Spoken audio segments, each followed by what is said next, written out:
Nous voici chez Stéphane, voici sa terrasse. Une surface carrelée, desservant l'entrée de l'habitation et l'accès au salon par des portes-fenêtres. Mais la terrasse de Stéphane a besoin d'un bon rajeunissement. Et dans quelques jours, elle ressemblera à ça. Mais dites-nous Stéphane, pourquoi une terrasse en bois ? Je suis fan du bois, donc je suis allé voir des maisons en bois, des chalets en bois. Et quand il a été question de refaire la terrasse, j'ai vite calculé, tout casser, tout enlever, recouler une dalle, refaire un truc comme ça. Et un pote il m'a dit pourquoi tu fais pas une terrasse en bois? Donc c'est là que je me suis renseigné et je me suis dit peut-être si je posais des trucs en bois, j'ai regardé si on pouvait le poser sur ma terrasse qui était un peu HS. Et puis finalement, apparemment c'est possible.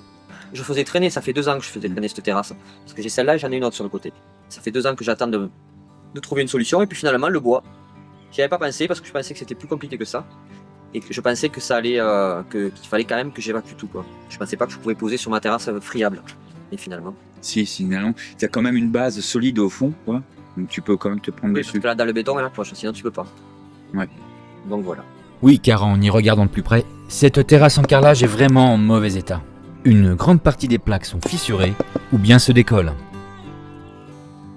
Et la mauvaise qualité des joints amplifie le processus de destruction.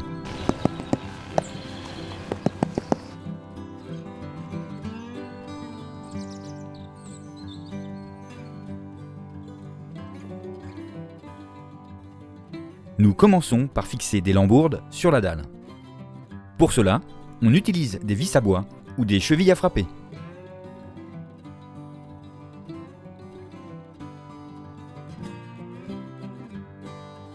Des cales en plastique permettent d'ajuster finement la hauteur, tout en permettant de mettre au sec la sous-face des lambourdes.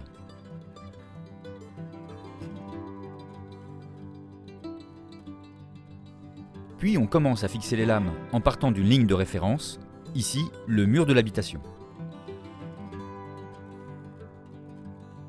Les lames sont fixées les unes à côté des autres en laissant quelques millimètres d'espace.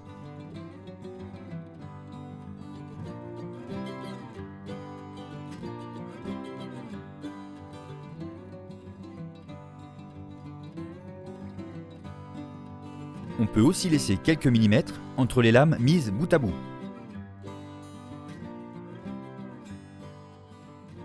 Et pour finir, la pose des bandeaux de finition.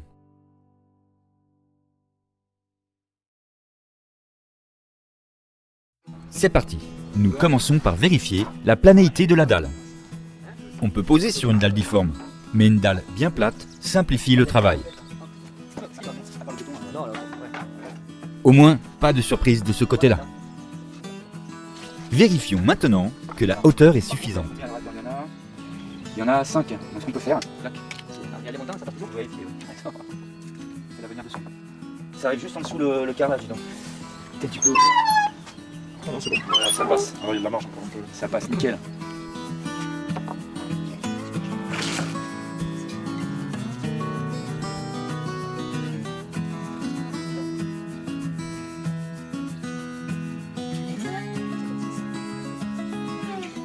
L'objectif est d'avoir un premier aperçu, à blanc. Toujours sans les fixer, nous mettons les lambourdes bout à bout. Ainsi, nous allons anticiper sur le montage ultérieur et déterminer la meilleure configuration pour optimiser nos efforts tout en limitant les chutes.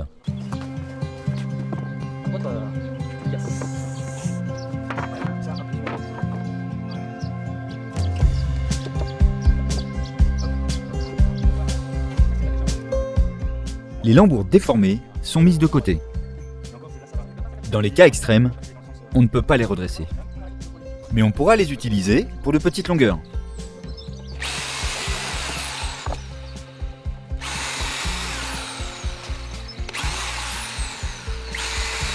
Nous pratiquons un avant-trou aux 2 extrémités, ainsi qu'au centre.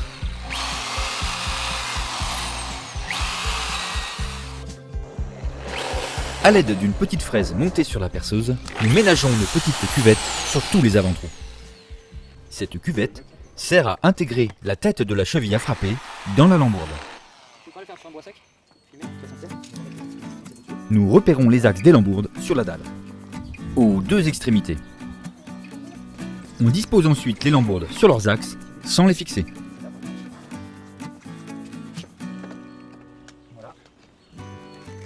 La dalle est percée pour recevoir les chevilles à frapper. Les avant-trous dans les lambourdes servent de guide. La cheville est insérée au travers de la lambourde, Il y a le marteau. Voilà, donc là tu vois c'est beaucoup mieux. puis elle est frappée. Parfois, la cheville ne veut pas rentrer dans l'orifice, bien qu'il soit du diamètre préconisé. Généralement, c'est parce que l'orifice est rebouché avec de la poussière de ciment. Il faut repercer.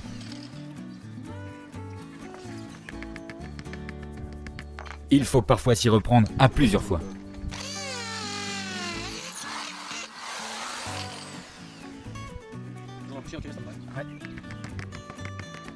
Idéalement, la cheville doit être enfoncée au ras de la lambourde. Mais si elle dépasse de quelques millimètres, elle finira de s'enfoncer sous l'effet des frappes. Allez, vas-y, on voit. Veillez à bien frapper à la verticale, pour éviter de tordre la vis. Si la cheville n'est pas assez enfoncée dans la lambourde, voilà ce qui arrive. Il faut alors sectionner la vis et retirer la cheville. Sur cet exemple, une cheville mal posée que l'on a partiellement retirée. Il a fallu poser une autre cheville quelques centimètres plus loin. N'oubliez pas de disposer les cales avant de fixer, car après, il est trop tard.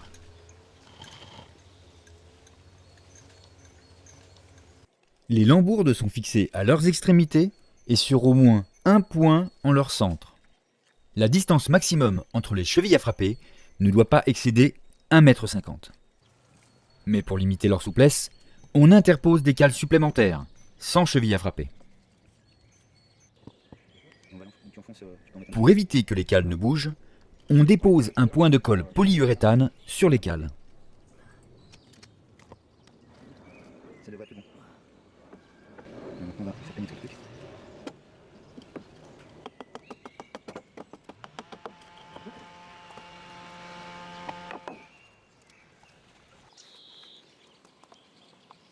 La lambourde sur le rebord dépasse de quelques centimètres. Elle servira de fixation au bandeau de finition. Ainsi, le bandeau ne sera pas en contact avec la dalle. Mais tu fais la photo ou du Toutes les lambourdes sont enfin posées. Mais en argentique ou en numérique? En argentique. Dans l'idéal, il est préférable de découper les lames une fois qu'elles sont fixées. C'est ce que nous allons faire pour cette terrasse. Mais comme nos lames sont de grande dimension, nous devons les recouper avant de les poser. Pour travailler confortablement, nous employons des tréteaux. Une lame prédécoupée nous sert d'étalon pour la longueur de coupe.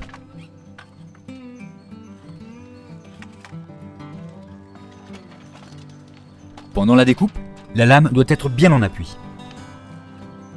Stéphane utilise une scie sauteuse. C'est un outil polyvalent qui permet de faire des coupes complexes.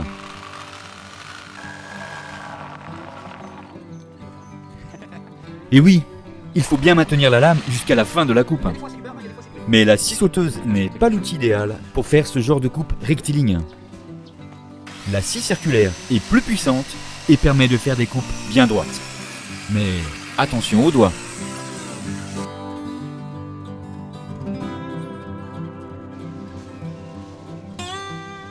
La lame soulève les fibres en sortie de coupe.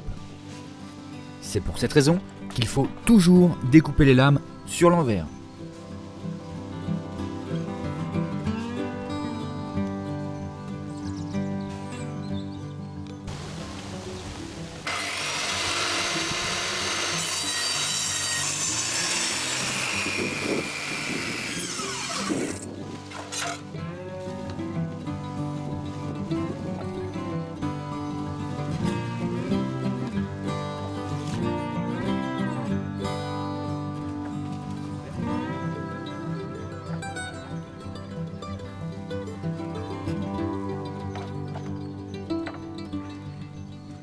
Travailler à deux permet souvent d'avancer 3 fois plus rapidement.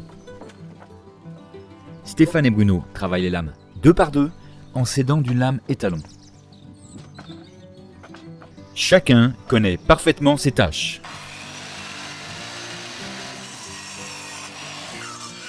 Le travail à la chaîne et une bonne méthode de travail permettent de gagner beaucoup de temps.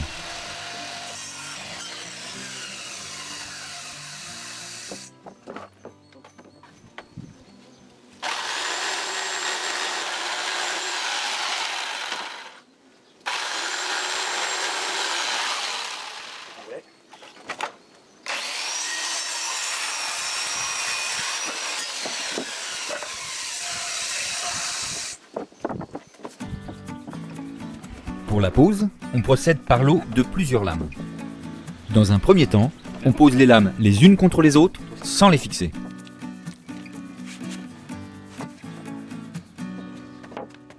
On utilise des cales en plastique pour régler l'espacement entre les lames.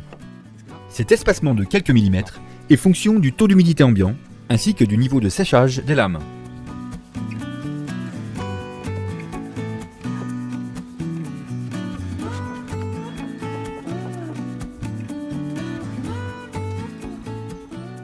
Nous allons maintenant poser des vis aux extrémités des lames. Le repérage de l'axe des vis peut être réalisé au cordeau ou à la règle.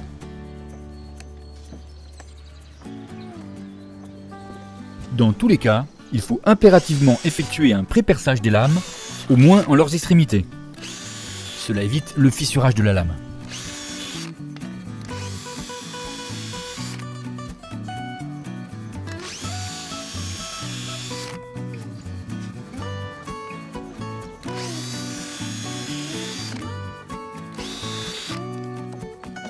Nous employons des vis inox. La vis est constituée d'un collet lisse qui permet à celle-ci de tourner librement dans la lame. Ce collet assure une mise en pression correcte de la lame contre la lambourde. Mais c'est le filetage qui accroche dans la lambourde. La tête de cette vis est à empreinte Torx. Il s'agit d'une tête fraisée qui sera intégrée dans la lame.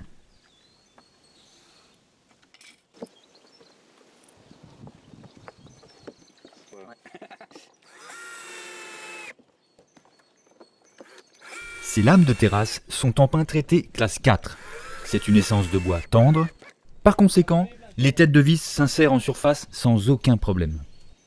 Pour les essences de bois dur, comme les bois exotiques, il est nécessaire de pratiquer une cuvette avec un outil spécial.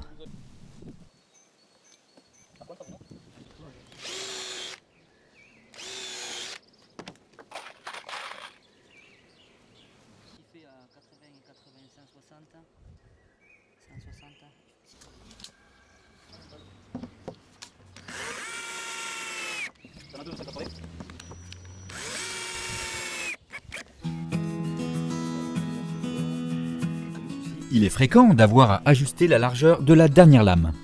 Dans le cas présent, nous avons beaucoup de chance. Nous allons pouvoir utiliser une demi-lame. La seconde demi-lame pourra être utilisée pour réaliser le bandeau.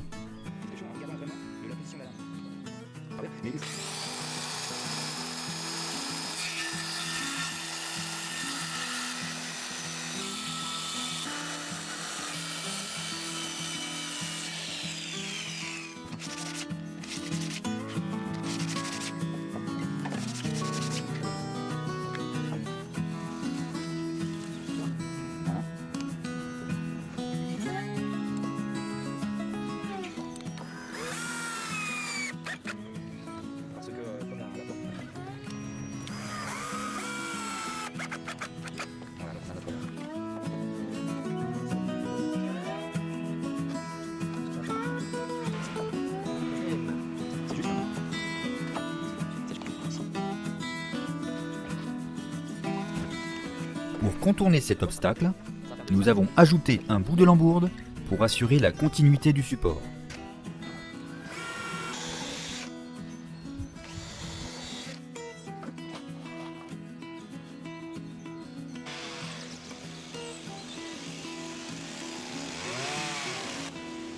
La totalité des lames sont posées. Mais pour le moment, seules les extrémités sont fixées. Passons maintenant à la pose des vis au centre. Nous allons matérialiser l'axe des vis avec un cordeau tendu.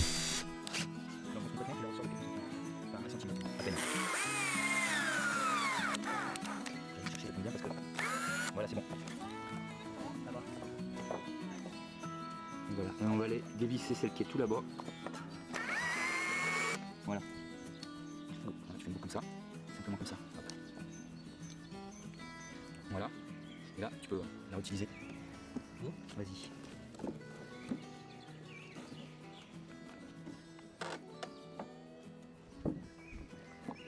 Voilà.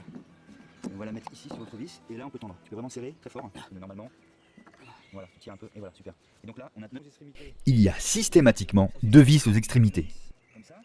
Mais ici, Mais pour le centre des lames, cela dépend de la stabilité du bois. Pour des essences instables, il est fortement recommandé de mettre 2 vis partout.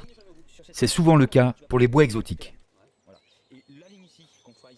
Pour des essences stables ou moyennement stables, on peut se contenter d'une seule vis.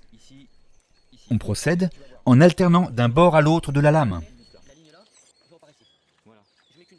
Et si dans quelques semaines, Stéphane se rend compte que les lames se soulèvent ou se déforment, Je rajoute une vis à chaque Tu mets l'autre.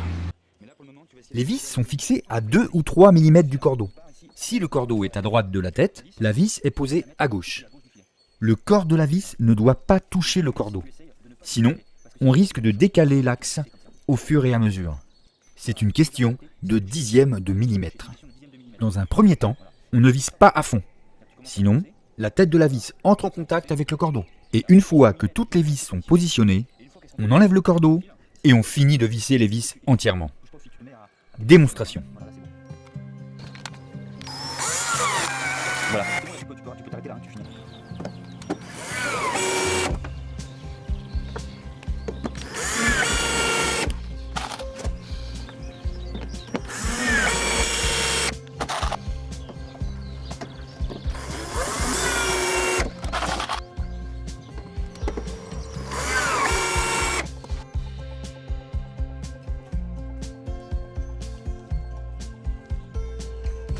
Hop.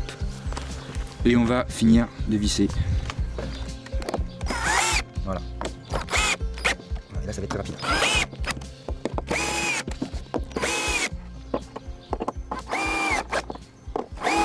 Et là, on a un alignement nickel.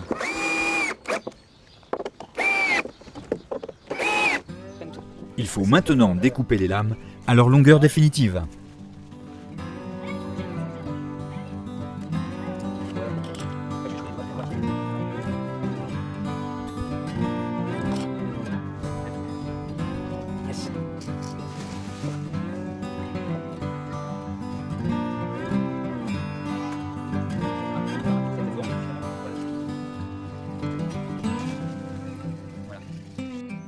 Réglez la profondeur de coupe de façon à ce que la lame ne dépasse que d'1 millimètre ou 2 sous la face de la lame.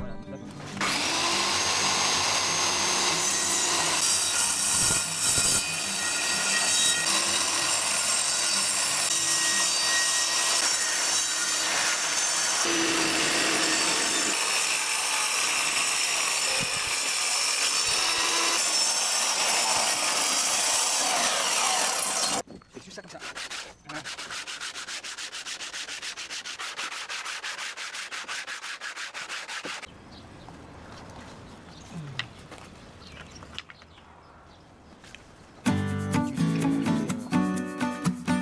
Pour réaliser le bandeau, on prend simplement une lame de terrasse.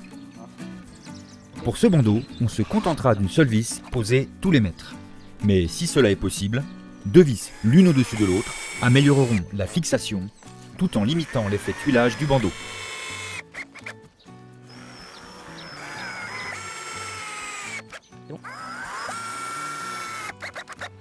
Magnifique. Voilà, et là on a un système de mâle-femelle